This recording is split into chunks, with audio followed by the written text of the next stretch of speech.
Hello, welcome to the ISN webinar on blood pressure and volume management in dialysis, a report from a recent KDIGO Controversies Conference. I'm Jenny Flythe. I am a faculty member at the University of North Carolina in the United States.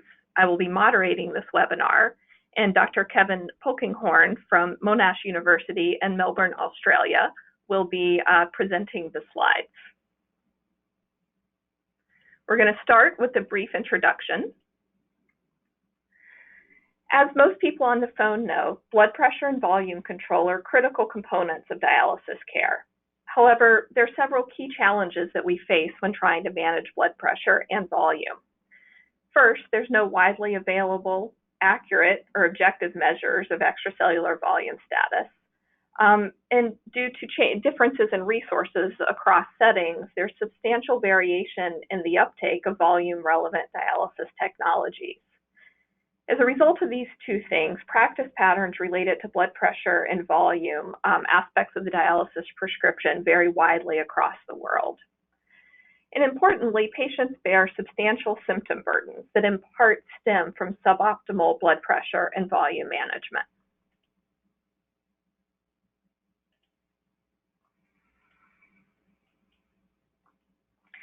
In January 2019, KDIGO held a controversies conference on blood pressure and volume management in dialysis. The conference covered four main topics. The first was examining blood pressure measurement and targets for individuals receiving maintenance dialysis. The second was pharmacologic interventions for blood pressure abnormalities, as well as dialysis prescriptions as they relate to blood pressure and volume. The conference also covered extracellular volume assessment and management with a focus on technology-based solutions. And finally, the conference covered volume-related patient symptoms and experiences, as well as non-pharmacologic interventions for blood pressure and volume abnormalities. During the conference, there were several cross-cutting themes that were identified that were really felt to be foundational in terms of our thinking about volume and blood pressure management. The first was just the appreciation that there's substantial heterogeneity in the dialysis population. Patients have very different comorbidities, they receive their care in very different treatment settings, medications vary widely, treatment tolerance varies widely.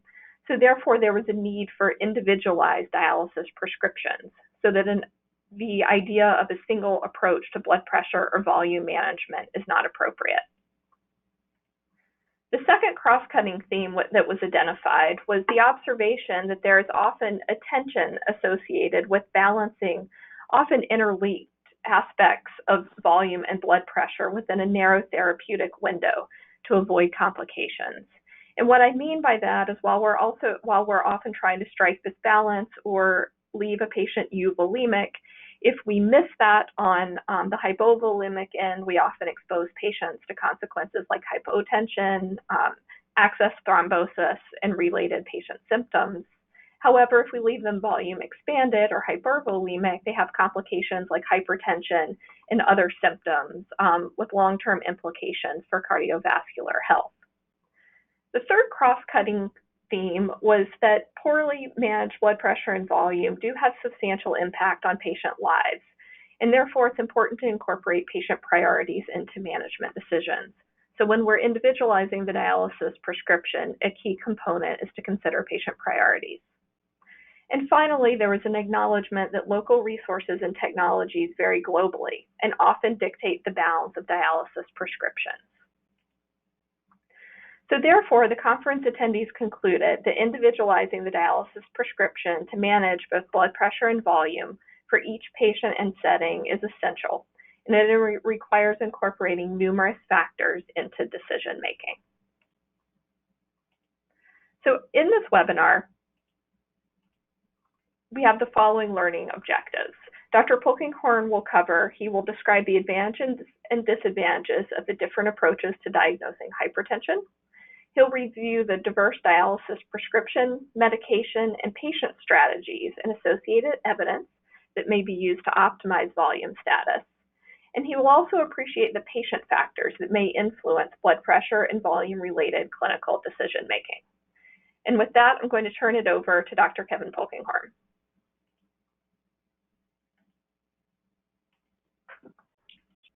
Okay.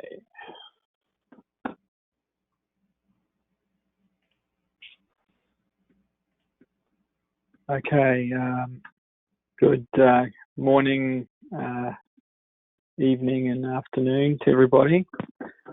So, as Jenny has mentioned, I'm going to cover the sort of broad themes that came out at the conference, and this talk over the next sort of 25 to 30 minutes we'll go through initially blood pressure measurement and targets.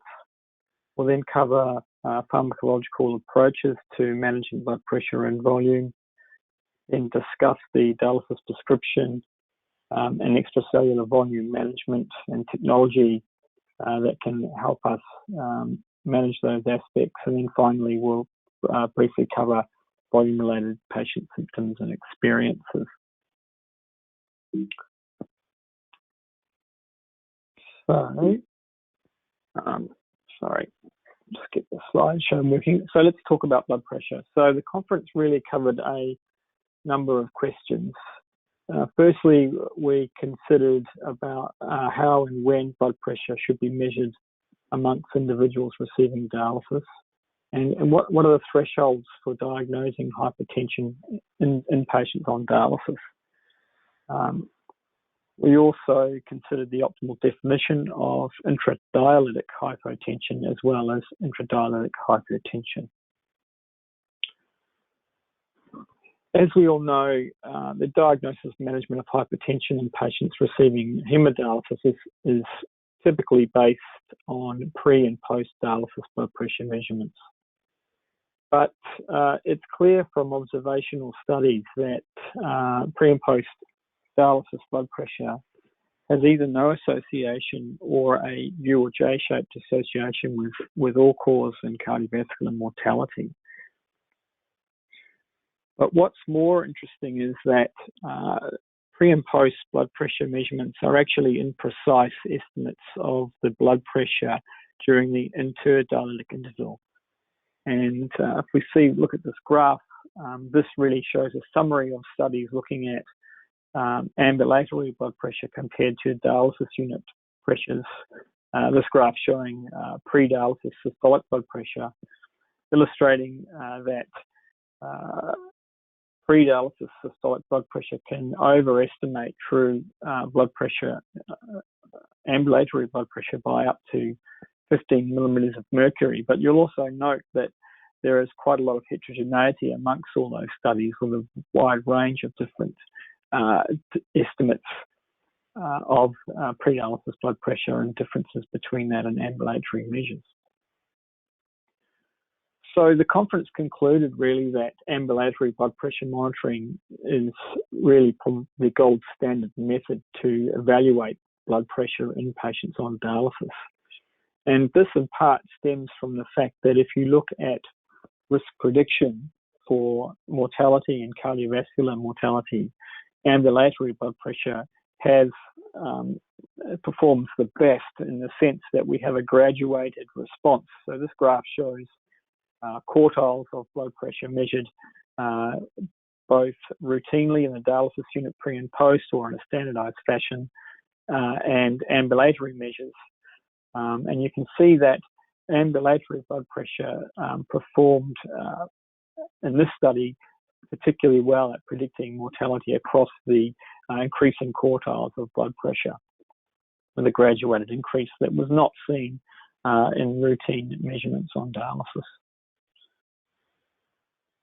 The advantage of ambulatory blood pressure monitoring is also that it can identify patients, as you know, with white coat hypertension or masked hypertension, where patients in the clinic appear to have good blood pressure control, but when at home the blood pressure is high. And it also gives us an idea of the nocturnal dipping patterns in patients, which we can otherwise not get from single measurements. Ideally, it should be performed in a 44-hour fashion in a patient who's on 3 times a week intensive treatment. And in patients who are on TD or home hemodialysis, then it's reasonable to do a 24-hour blood pressure monitor. But of course, the problem is with is this is limited by patient tolerance. Convincing patients to wear an ambulatory blood pressure monitor for 44 hours can be difficult. And probably more importantly, the availability of ambulatory blood pressure monitoring is varied, and not all health systems provide reimbursement, for example, in performing this measure as well. So home blood pressure measurements are a reasonable alternative if ambulatory measurements are not available, and typically they can be measured twice a day, covering the intradialytic days over a 1 to 2 week period.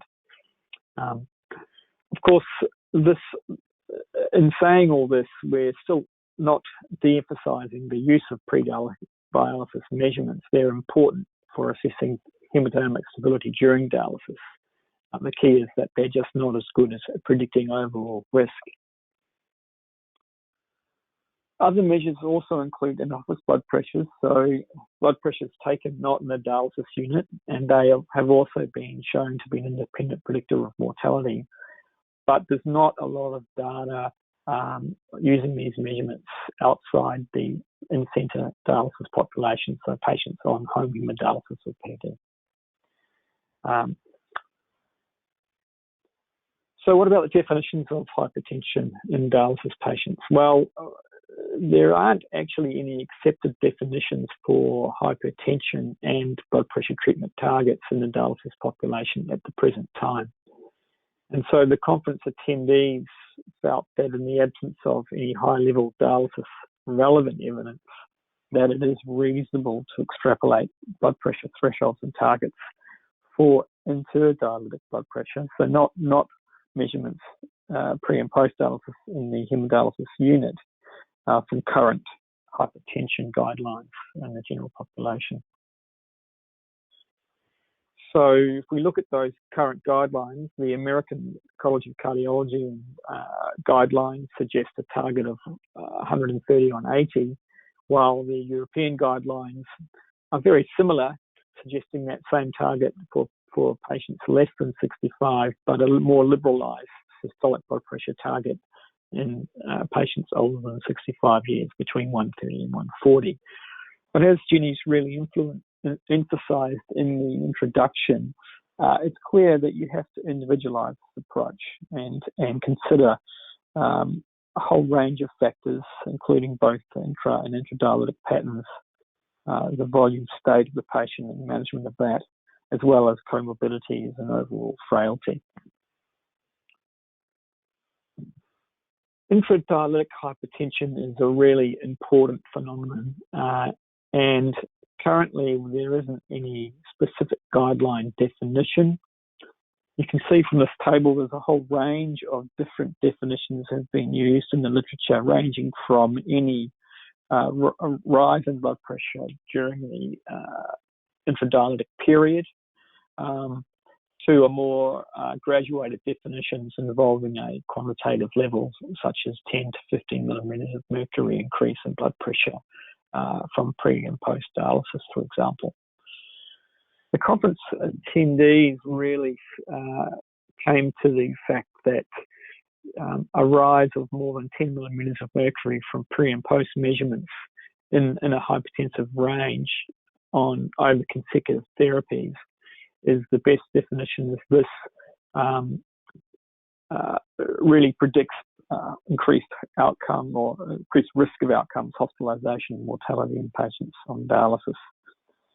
And it's important to note that when you look at prevalence studies, there is a range of prevalences from around 5 to 15% of the dialysis population, depending on what definition you use. Similarly, if you look at intradialytic hypotension, again, there is quite a range of definitions. The KDIGO guidelines, which now are quite old, suggested a decrease of systolic blood pressure of at least 20 millimeters of mercury, or 1 of greater than 10 if there's associated symptoms. And then there's a whole other range of different definitions, ranging from, again, a sort of quantitative drop in blood pressure, irrespective of whether there are symptoms or not, or a nadir of blood pressure around 100 or 90 systolic. Again, the conference attendees really highlighted that any symptomatic decrease in systolic blood pressure is a reasonable definition, or a drop in blood pressure below the nadir of 90 should really define intradialytic hypotension and then prompt any assessment, reassessment and management of the patients. Again, the prevalence here ranges widely, in fact more widely than hypertension, up to 50% of patients. And it's really critical that this is recognised, because we know that serious complications can occur in patients with intradialytic hypotension, including vascular access thrombosis, inadequate dialysis dose, shortened treatments, and increased mortality.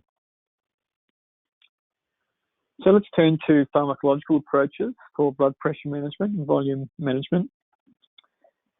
There are a number of key questions that the conference examined, and I'm really only going to cover the first two there. The bottom two we won't have time to cover, but we can always talk about them in the subsequent, after the talk is completed.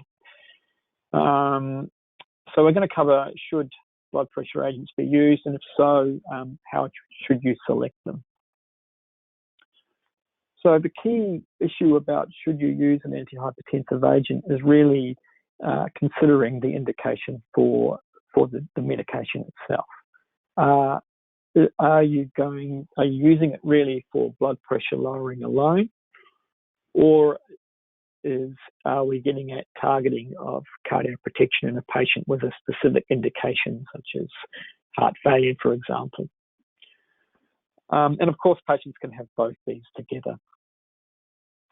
If we consider blood pressure lowering, we really need to consider non-pharmacological treatments first. It's again very important to consider things such as sodium restriction and management of volume first before we prescribe antihypertensive medications. But if you're not able to attain the blood pressure goal in a specific patient, then it's reasonable to add or titrate blood pressure medications as appropriate. A key issue is that they do interfere with management of volume in patients, and it is very reasonable to consider reducing blood pressure medications to allow increased volume removal. Of course, this would be at the expense of controlling the blood pressure in the short term, but in the longer term, hopefully will benefit the patient by achieving a improved volume state. For cardiac protection, it is reasonable to initiate or continue blood pressure medications if a patient has a given cardiovascular indication. But what is key is that you shouldn't reduce ultrafiltration to allow increase of these medications. There's no data to suggest that you should do this. And what is key is optimizing the volume status should take priority over prescription of antihypertensive agents. What about the choice of blood pressure medications? Well, the problem we have is, in particular, the scarcity of any comparative evidence for recommending one such class over another, particularly when you're using medications to lower blood pressure alone as opposed to a cardiac indication. But even when we have a cardiac indication, as we know, often these cardiovascular trials have excluded patients on dialysis. And of course, patient heterogeneity is particularly important as well. So it's reasonable to choose medications based on patient characteristics and cardiovascular indications, and of course availability depending on the jurisdiction you're in. It is important to consider that antihypertensive drugs, some drugs are removed by dialysis, by hemodialysis. And in particular, even within subclasses, there is differences amongst the therapeutic agents. So if we look, for example, at ACE inhibitors and compare lisinopril, shown here on the screen, compared to, there are quite big differences in the dialyzability of those drugs. Likewise, from the beta blockers, atenolol was removed on dialysis, whereas carvedilol and labetalol are not.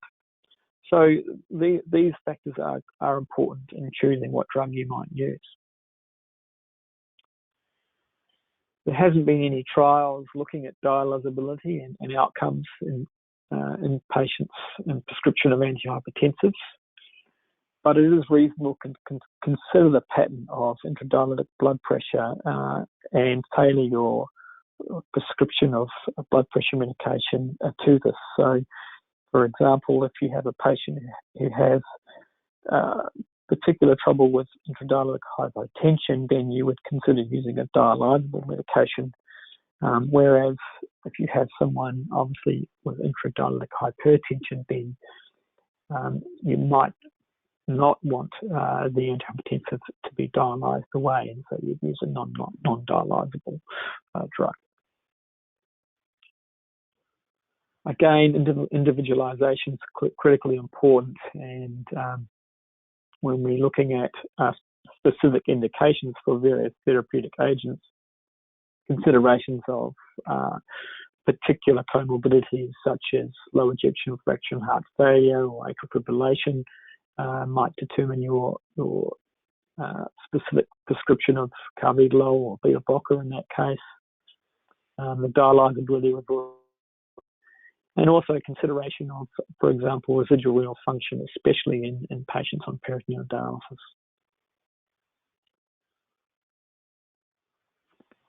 So what about the dialysis prescription and how it relates to volume? Well, it's key in the prevention and management of intradialytic hypotension and hypertension. And as you all know, we need to consider ultrafiltration rate, treatment time, and also residual kidney function, as well as dialysate composition and prescription. A key concept here is that blood pressure is a function of intravascular volume and the ability of the vasculature to adjust to hemodynamic challenges. Intravascular volume itself is determined by, of course, the initial volume status of a patient, plus the refill, metabolic pressure and hydrostatic pressure, as well as autonomic dysfunction. And the ability of a patient to compensate in hemodynamic challenges, the available volume, their underlying cardiac function, and vascular function. And what is key is that we need to take care about both intravascular and interstitial volume, and that blood pressure and volume are not always aligned. Just because someone is hypotensive, it does not necessarily mean that they under volume, for example. And so if we look at the cartoon to the right, when we have a patient who has, for example, an incorrect target weight, that obviously can result in insufficient ultrafiltration volume overload, whereas patients who have a decline in intravascular volume throughout the dialysis procedure and thermal stress related to the hemodialysis in particular, resulting in vasodilatation, you can get obviously intradialytic hypotension, resulting in decreased organ perfusion and end organ damage. Target weight is important to the dialysis prescription, as we know, and clearly if the target weight's too low, that can lead to hypotension, and likewise if it's too high, it can result in volume overload. Problem is, of course, there's a narrow therapeutic window in which we need to avoid acute and chronic complications. And it's important to note that target weight differs in concept from the estimated dry weight, where target weight can vary from treatment to treatment and will change if patients gain and lose weight. So if we consider patient factors that contribute to the consequences of volume overload and volume depletion, patients with poor tolerance to ultrafiltration, they may not be particularly fluid overloaded, but they don't tolerate ultrafiltration particularly well. This can then lead, obviously, to insufficient UF, and likewise, the patients who have large intradialytic weight gains, making it more difficult to remove sufficient fluid in the dialysis procedure, again leading to volume overload. Likewise, patients with renal dysfunction, such as those with diabetes mellitus, for example, heart failure, or vascular stiffness, can lead to what looks like a decline in intravascular volume and resulting hypotension. Ultrafiltration rates are very important in patients on hemodialysis, and we know that rates as low as 6 mils per hour per kilogram are associated with an increased risk of mortality. And there's a lot of good biological data now that supports the relationship between high ultrafiltration rates and the occurrence of end-organ ischemia and a number of organs, brain, heart, liver, for example. But the problem we have is we don't really know at the present time how to balance the risks of high ultrafiltration rates with the potential risks of volume overload. So this, again, this tension that Jenny mentioned at the outset. How do we reduce ultrafiltration rate?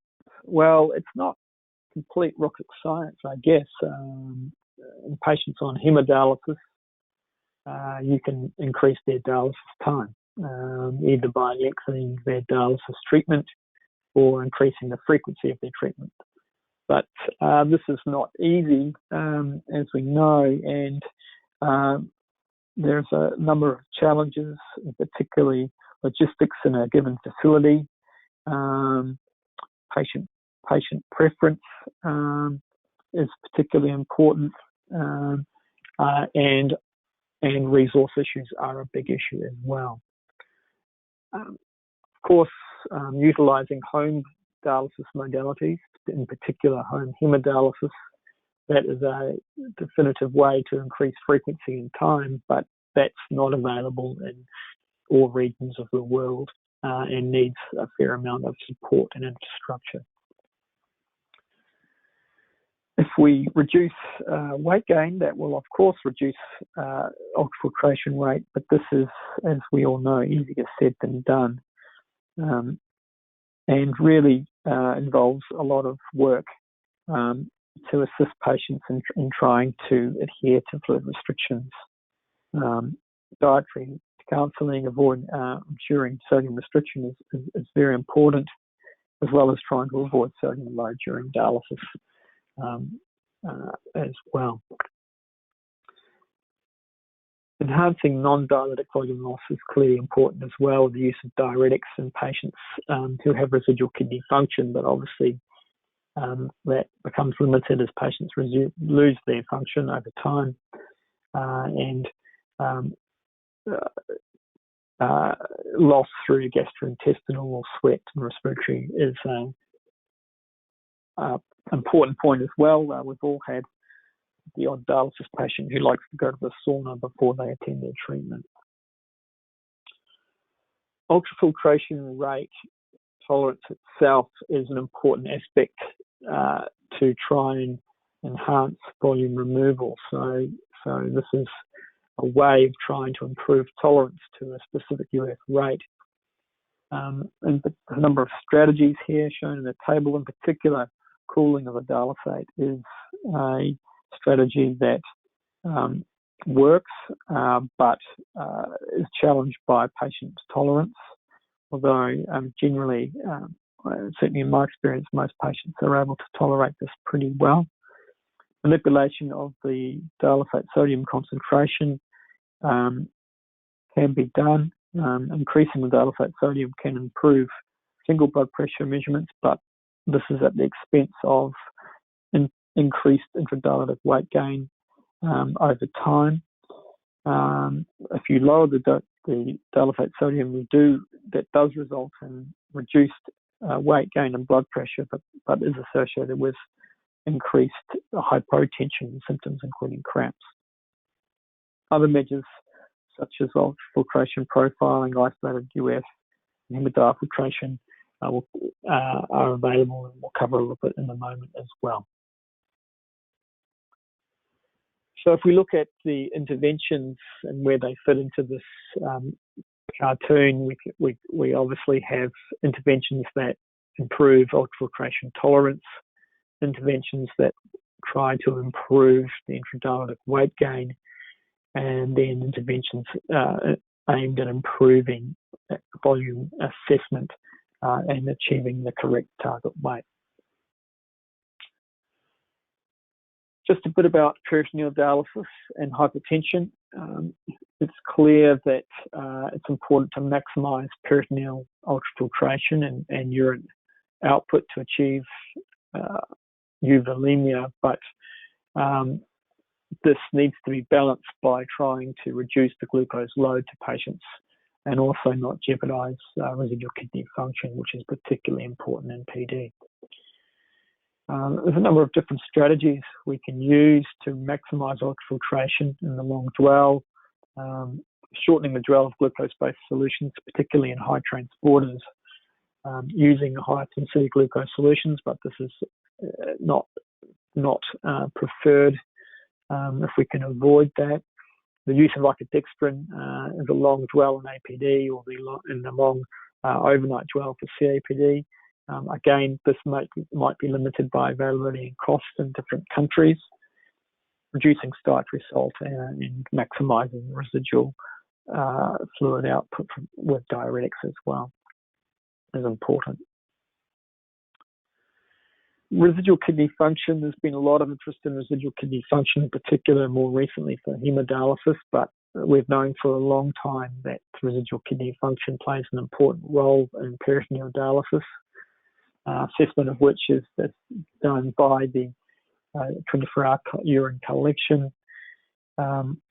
There is some data to suggest that the use of angiotensin agents, blockers, improves or preserves residual function in PD, and also in using low GDP solutions as well.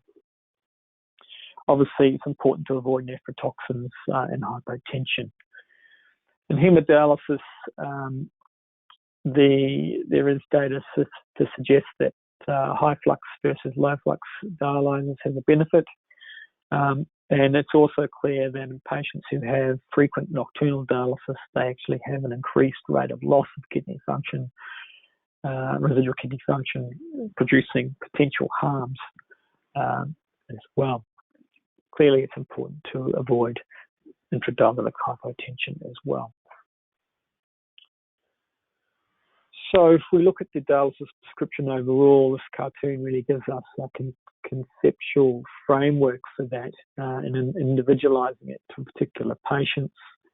So we really start on the left here with patient considerations such as age, patient size, etc.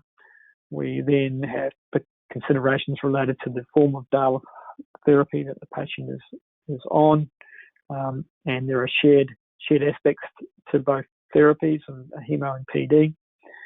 The dialysis prescription factors and non-pharmacological modifications of that as well. And then finally, overall, we need to consider what the patient's priority is and also factor in quality of life and maintaining function and independence, not just focus on the survival and cardiovascular complications to the dialysis prescription. Let's talk a bit about technology considerations for volume management. Currently, there's really no widely available precise method to measure extracellular volume, so we don't really have good ways of determining whether a patient is volume expanded or not. We all have clinical assessment, and that remains important and a cornerstone. Looking at trends in weights or blood pressures are particularly useful, and physical examination, of course, but there are a number of tools that have been proposed to aid clinicians in determining extracellular volume state in patients. Unfortunately, most of them have not really been found to be particularly useful, or if, for example, they are accurate, they're either too costly or not universally available. Think of the two things in this table that potentially are going to come to clinical practice is the use of lung ultrasound, lung assessment of volume using lung water. This is good for evaluating a volume overload, and its routine use in volume assessment is under study in a clinical trial. It is time consuming and does obviously require personnel to be able to do this. Similarly, bioimpedance is being used to determine volume. It's quite reproducible, probably in medium to high accuracy in terms of volume state, but the problem again is it's not universally available and is time and personnel intensive. There are, of course, a number of other technical intra-dialytic strategies that have been proposed and used to managing blood pressure and volume. Temperature biofeedback, I think, is quite promising, and it is clear that cooling of a dialysate in hemodialysis does improve hemodynamic stability.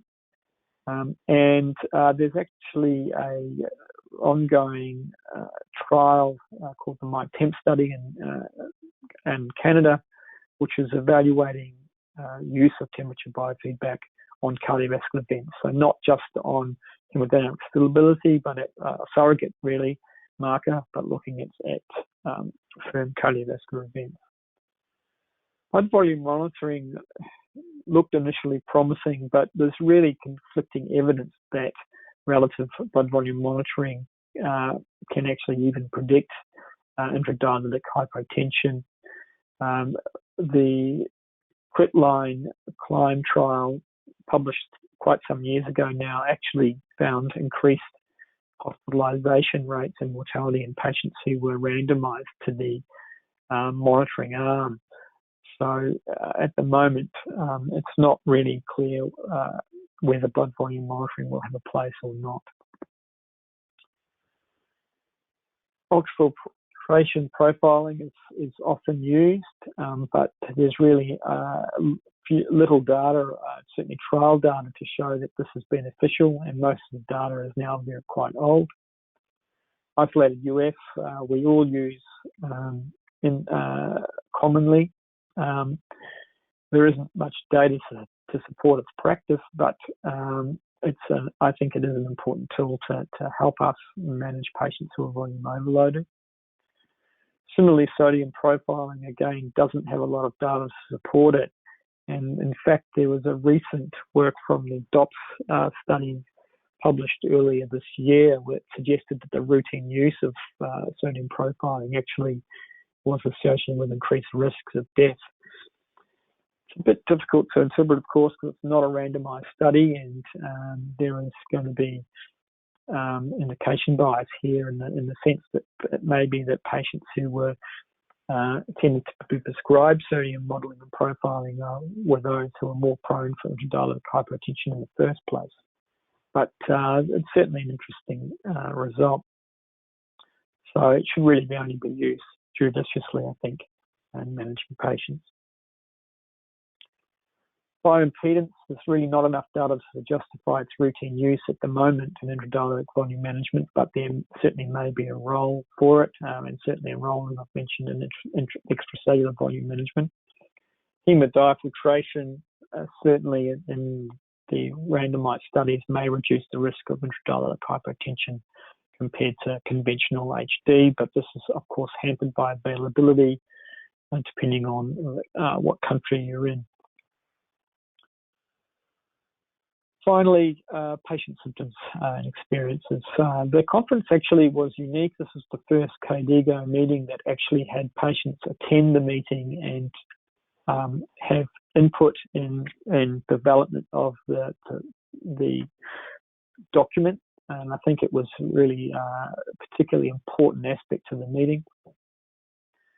It's clear from the data that when you talk to patients and ask them that they really prioritise symptoms that are plausibly related to volume management, such as fatigue and cramping, as an important area for further research into treatment. And this is particularly important coming out of the SONG HD group, for example, where fatigue was one of the core outcomes that was highlighted from that work. But it's clear that the patients should be engaged and educated and encouraged to report symptoms routinely. And it was also clear from the attendees and from the patients in particular that incorporating symptoms into considerations about their dialysis prescription can help focus the aspects of their care that is most important to the patients. Salt and fluid restrictions for blood pressure and volume control are particularly important, but it's interesting how little data we have on how effective strategies are at helping patients achieve those restrictions. Various psychological interventions such as cognitive behavioural therapy, for example, addressing non-adherence, at best probably only shown modest post-intervention improvements in dialytic weight gain. And there are some small studies showing that, but it's clear that if you restrict cell intake, you can reduce dialytic weight gain in patients receiving hemo and blood pressure and those receiving peritoneal dialysis.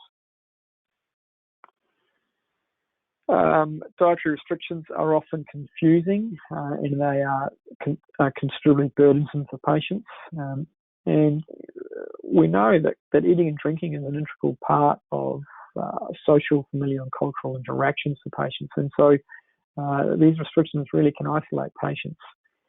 And patients particularly report feeling blamed for their fluid gains. Often this is despite the fact that they are working hard to be adherent to those fluid and dietary restrictions. So it's clear that we need to empower patients and use a multifaceted approach to manage dietary restrictions, promote salt literacy, tailor education to patients' health literacy levels, particularly important. And there is emerging data that if we increase patient activation, so that's patient involvement in their care, in their knowledge of their illness, through different strategies such as education and shared care, that can help their simple symptom burden and increase adherence. So just to summarise a bit, Jenny's really talked about this slide already, but it's clear that, managing volume in patients, there is this tension between too much fluid and too little, and the short and long-term risks of each that are a really particularly difficult balance to achieve in patients. So it's pretty clear that we need to do individualise our approach to patients and really integrate the clinical dialysis therapeutic and patient factors to manage patients and volume. We're pretty hopeful that there's going to be improvements in technology and protocols around that may help us manage patients better. But it's clear that these need to be tested and implemented in well-designed trials for us to really move forward further in the management of patients. I just want to acknowledge KDIGO, Jenny, who was my conference co-chair, the conference group chairs who did a lot of work during the meeting, the participants themselves, including the patients that came to the attended the conference, and the KDIGO staff that helped that are listed there as well. Thank you.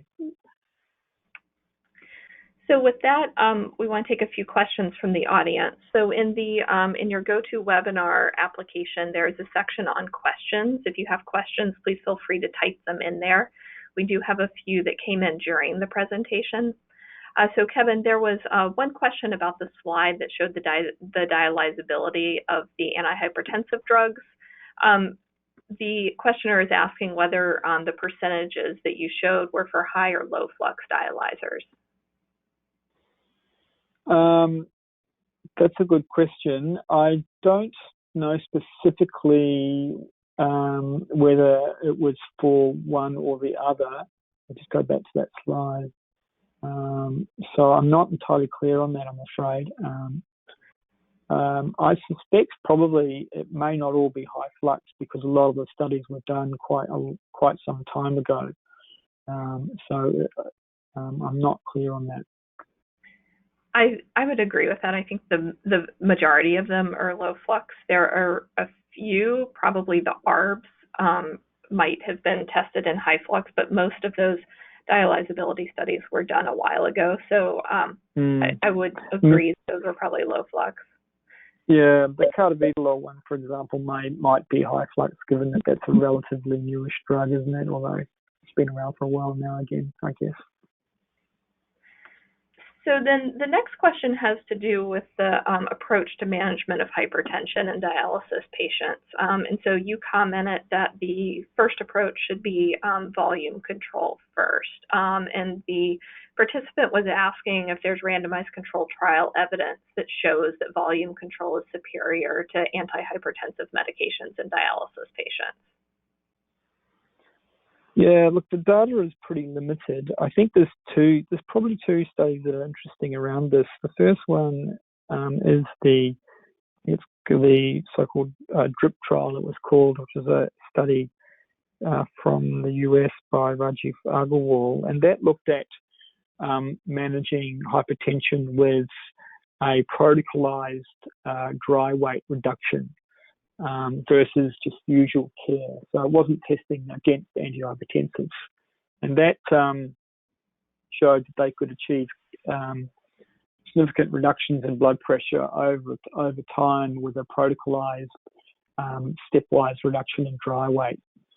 The other study, and a more recent study published, I think it was last year, was really a feasibility study trying to inform whether we can use a combination of reduction in weight and or blood pressure medications to improve blood pressure in patients.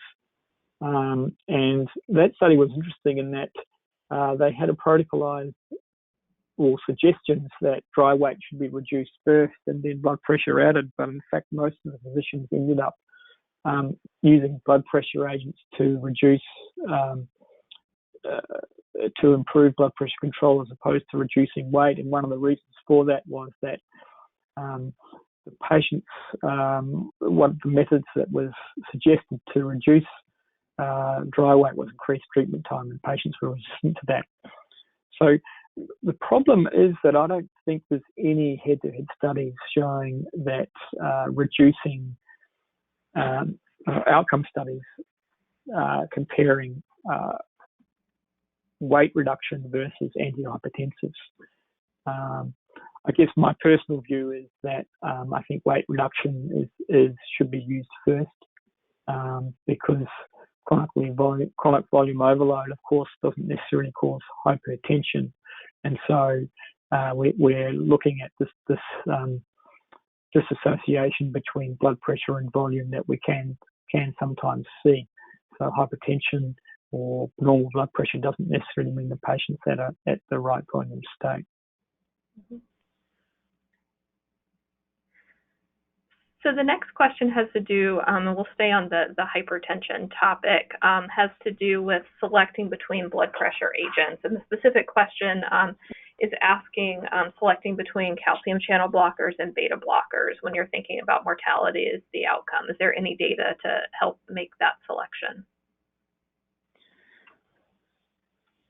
Well, as sort of alluded to in the talk, I think there's two considerations. We know, obviously, in the general population that for cardiovascular protection and particular patients, beta blockers are particularly important. So I think, and if you have a specific indication for cardiovascular protection in a patient, then you would be picking a beta blocker over a calcium antagonist, for example, in a patient with ischemic heart disease, ischemic cardiomyopathy, for example. Patients with atrial fibrillation, for example, you would be preferable to use a beta blocker to try and improve rate control in addition to blood pressure. So it really gets down to the particular patient. There is limited data from small trials in dialysis patients to suggest that beta blockers do improve outcome, but there's systematic review published on that, and that did show improvement in outcome. But the caveat being that it's a small number of studies, so you probably can't consider that definitive, but it's certainly indicative that would be useful. So I would be prescribing a beta blocker before a calcium antagonist personally. So moving a little bit away from the hypertension discussion, there are a couple of questions that are acknowledging sort of this underlying challenge of the difficulty in estimating extracellular volume status in clinical practice. What technology, it says, do you recommend, but do we think that the conference attendees recommended for extracellular volume monitoring in hemodialysis patients? Yeah, so if I just go back to the slide for you, I think get to the table here. So if we're looking at technology, I think probably the two things, as I mentioned, that most promising would be the use of lung ultrasound and bioimpedance. I don't have any experience with lung ultrasound. We haven't used it in my centre, for example. We have a limited experience with bioimpedance, but those two technologies are probably the most promising out of the factors presented on the table there. But we still don't have data to show that they improve hard outcomes. I think the lung ultrasound is probably the one that we're going to get data for probably the earliest, and it's potentially the most useful.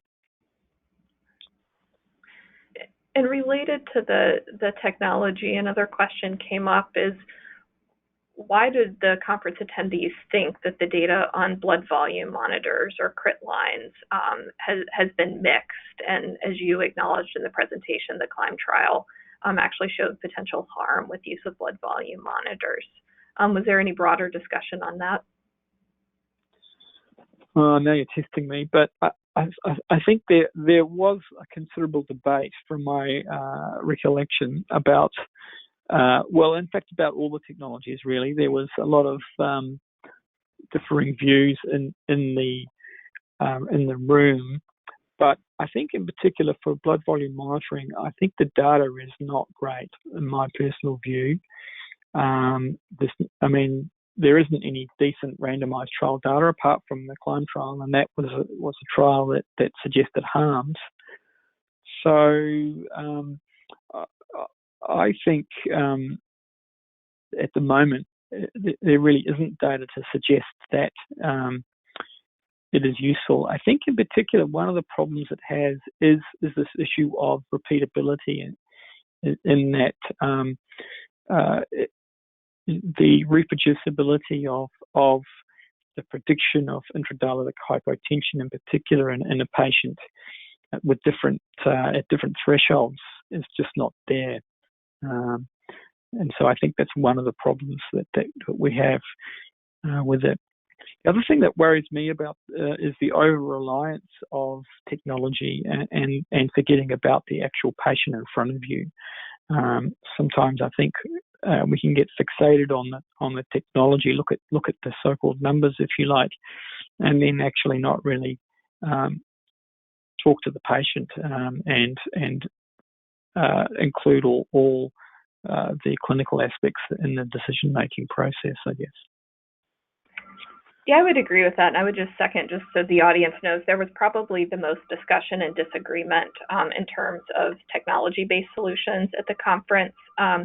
And a lot of that stemmed from the lack of evidence to support one or the other. But I think the other thing that it really came from was the fact that it was felt that any technology should just be a piece of a consideration, and that in some treatment settings, particularly in the United States, where care tends to be rather protocolized, I think there was some concern that there might be over-reliance on technology.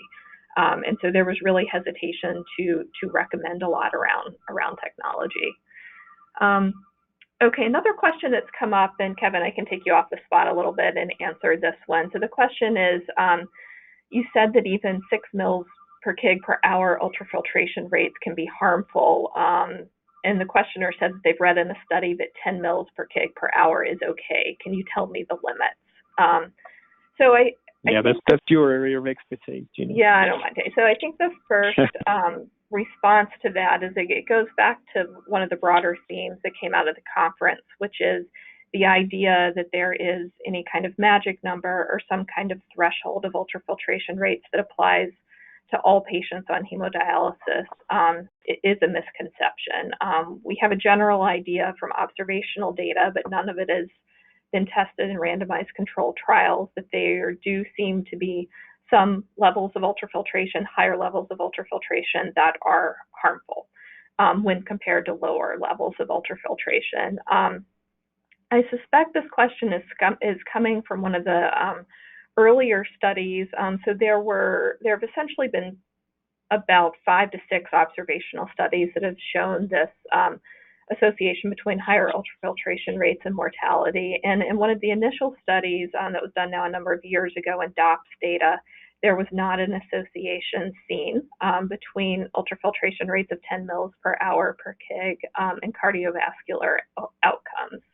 In a study that our group did, we did a post hoc analysis of the HEMO study that identified the 13 mils per hour per kg as a threshold that seemed to differentiate outcomes among patients. However, that was really a relatively small sample. I think there were only around 1,400 patients in that. And so in more recent studies, some by our group, some by other groups, they've looked at lower thresholds and much larger samples. And you certainly see risk,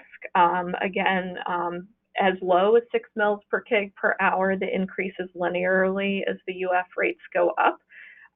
So I suspect that not seeing it at 10 in some prior studies was related to power.